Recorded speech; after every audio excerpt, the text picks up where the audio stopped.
All right, we're continuing on. I messed up the stop a while ago. Sorry about that.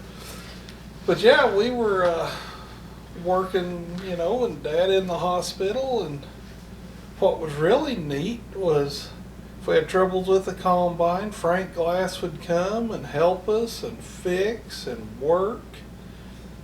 And then toward the end of harvest, we'd be in the field and just other combines. I can't talk now. But it was really a special feeling. People you didn't even think be in the field. And that really helped speed up the end of harvest. It was a good feeling when we finished harvest and we could come to the hospital and say, Dad, we're done. We got the harvest in. Because all he was doing was thinking about that harvest. He wasn't worried about himself. He was wanting to be out there in the field. Well, Sam Carpenter and Ed Nimachek got together and sent Betty word. We'll finish the 80 for you, whatever's left there. Take care of the grain. Don't worry about that. Arnold Brookie and Ferdinand Glass sent her word. We'll cut that at Sears and take care of it for you. You didn't worry a thing about them stealing anything. That was the last thing on your mind. But that last field was a Linderman 80 and that little 40-acre Indian lease we had. Yeah. And we cut that so quick because we pulled them 2 combines in there. Then I looked up and there must have been 6 combines in there. Oh. And it was just like, whoa! And we cut that field, I mean, quick. It was a good feeling. And then to go tell Dad, we got the harvest in. The harvest is done. Then,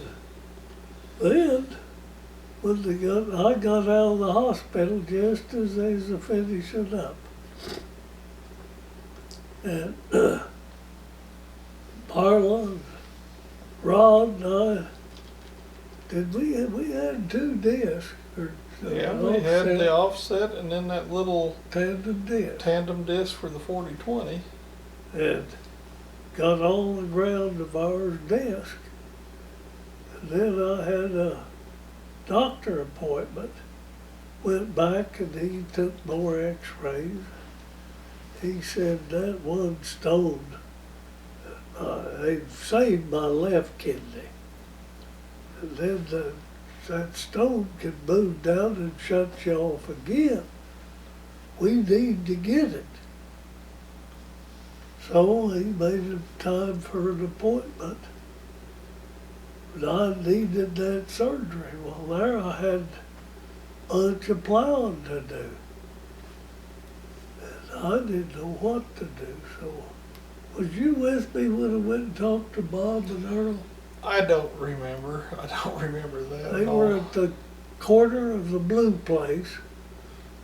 There, that northeast corner there by the blacktop. I pulled in there. They were servicing. I told them my problems. They had just put their machines with ours and run 4 instead of 2. They said, well, we could do the same with plowing. I said, well, just plow yours and then worry about mine.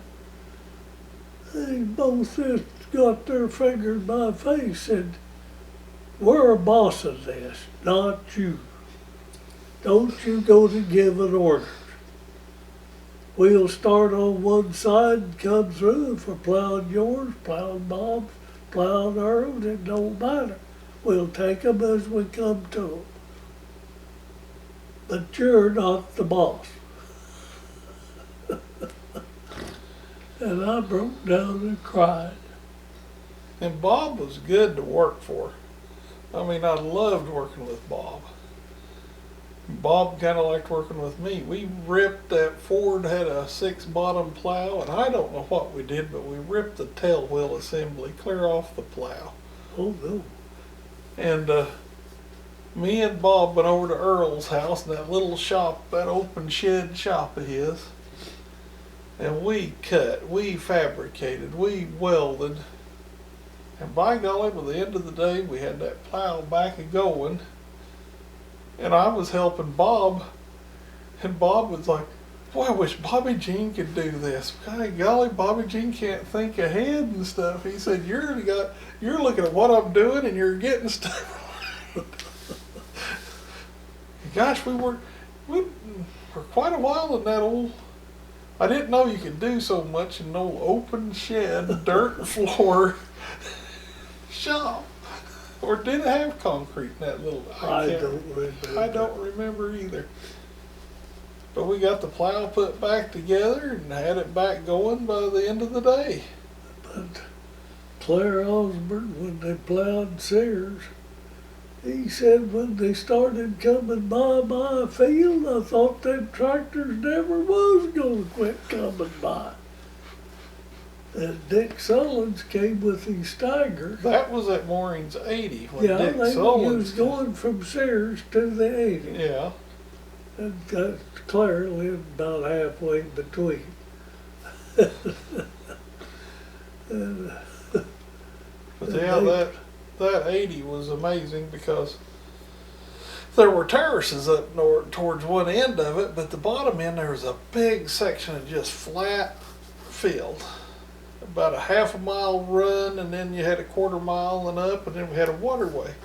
So all the 40/20s and stuff went to work in the terraces. And Dick Sullins brought in that old Steiger with that big plow. We just were like, and dropped down in that bottom land and went to plowing. And when we finished up the terraces, we'd all just dropped in behind that Steiger, and they were, Mom and Bessie were trying to feed us, and they'd set up kind of in the middle of that land, and they had to keep moving, Then they just moved over on the plowed ground because we were eating in shifts, and it didn't take us long. We had that 80 acres plowed, and Dick Sullins got out and got him a little something to eat, and they went on their way to their fields. But there were a bunch of tractors, because we had 4 tractors, and then that Steiger, and then I think another tractor. I can't remember right now who all was in there. But that was quite a show. well, and then when Rod and Orla would go to town for parts, Orla had a driver's license. Yeah, I didn't have one. I didn't worry about it. I drove anyway. But the bunkhead said they'd be farmers lined up for parts. Them zip ratliff kids, they just move up to the front of the line to get what they needed. That was weird, but it was nice. They'd all ask, how's your dad doing? How's your dad? People I didn't even know. But Dad knew everybody, so.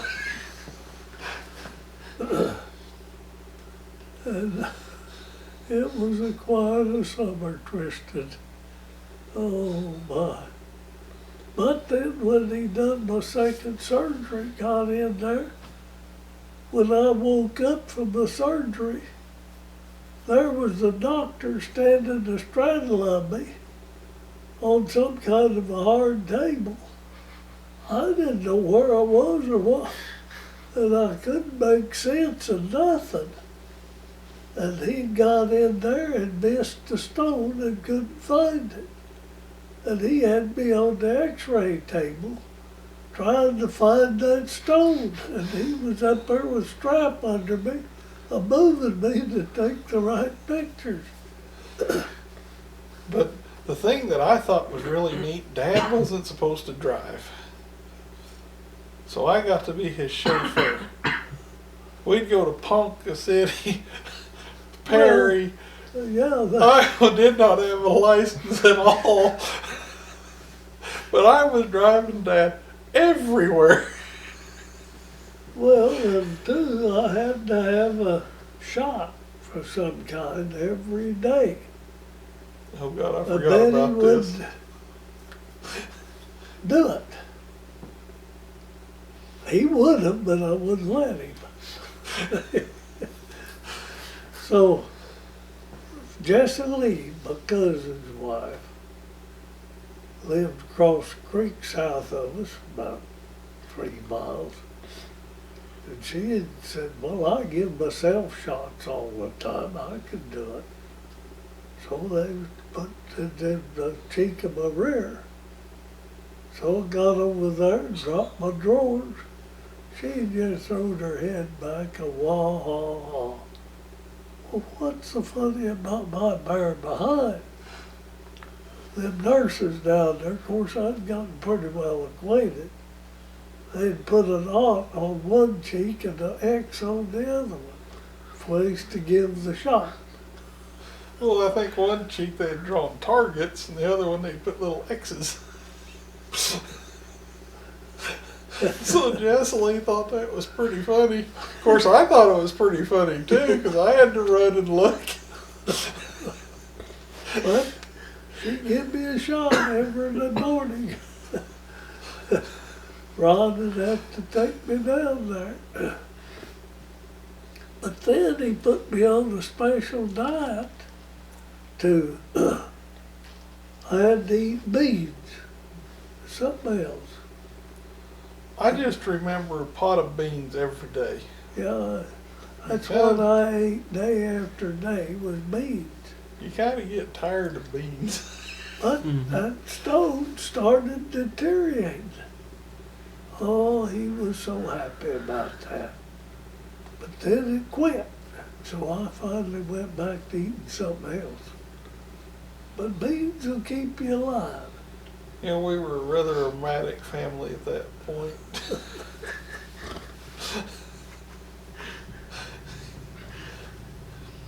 But, well, of course, Tristan, this was such a terrible time. But Marla said there was an old granary in a well there on that 80 where so many tractors pulled in. And Marla said she was standing there by the well, kind of went to tearing up. Orla just stepped over and put his arm around. He said, we both shed tears. Yeah, and then I gotta tell this. Ron knew him, know him later anyway. Bo Jerome, I seen him in the hospital one morning. And, well, Bo was a quite a character. He had a tick, you know, he would be talking to him and he'd throw an arm up or a leg would kick and and you got used to it. And Mo was just Mo. That was. But he had him a spray plane to spraying crops and pastures and things. And he crashed his airplane. He had a broken leg and a broken arm. And I seen him, he was going to surgery when I seen him. Well, of course, I was at the elevator when, waiting to tell me, well, he'll be coming back in a little bit. So I was mobile, just barely, but I wanted to know how, something different, an old acquaintance. And so the elevator opened and there was Mo on the gurney, that leg on the cast and an arm up in the cast. I think they was opposite. And so I said, how you doing, Mo? just like a bucket-fed calf. Well, that's not too good.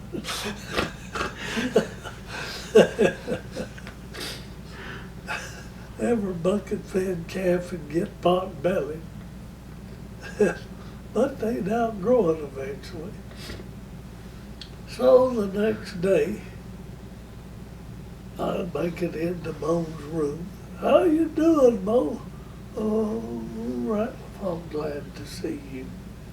I gotta get to the bathroom. I got to go and sit on the stool. I said, Mo, I can't. I can't lift. I'm just out of surgery. I'm all stove up. You can't help me. No, Mo, no way.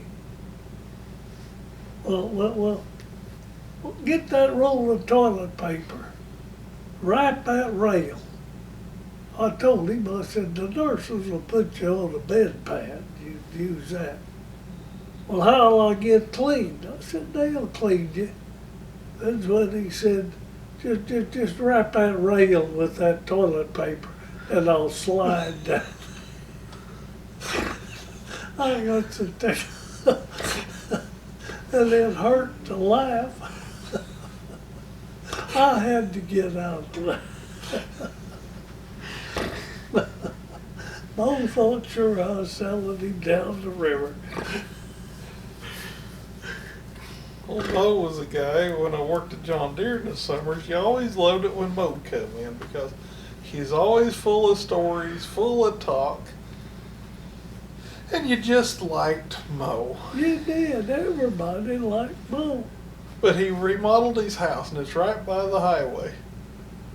Then it got to be fun. Every time someone would honk, he would stop, turn around, and wave. And he came into John Deere one day. I can't get any work done on that house. Well, why, Mo? Well, I spend all day waving. He said, I just can't get any. Well, everybody learned that if he would honk, he would turn around and wave. So every car that drove by would honk.